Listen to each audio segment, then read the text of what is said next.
Bien, nous sommes ici à Zurich pour le lancement de la nouvelle console de Nintendo, la Nintendo Switch, qui doit sortir le 3 mars pour environ 350 francs. Alors c'est une console qui ne veut rien faire comme les autres. Avec elle, il faut oublier le combo écran, console, manette, canapé. Ça se passe vraiment autrement. C'est une console 2 en 1 parce qu'on peut y jouer à la fois dans son salon et sa particularité c'est qu'en plus elle a un écran intégré, ce qui nous permet de continuer une partie qu'on aurait commencé chez soi dans la rue.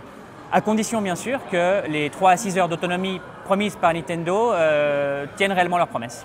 Alors l'autre particularité de cette Switch, ce sont ces manettes, ces Joy-Con comme Nintendo les appelle. Donc c'est une manette modulable, on peut l'utiliser de 6 à 8 façons différentes selon Nintendo, un peu selon l'envie de chacun et le jeu auquel on est en train de jouer. On peut les enlever, les assembler ensemble, il y a tout un tas de possibilités.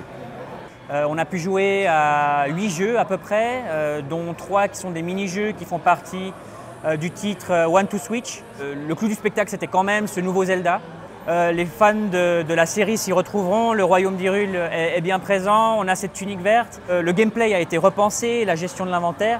Seul petit problème en fait, c'est qu'à partir du moment où trop d'ennemis se retrouvent dans votre périmètre, il y a de problèmes de fluidité. Ce qui est intéressant, c'est la réponse de Nintendo à ce propos.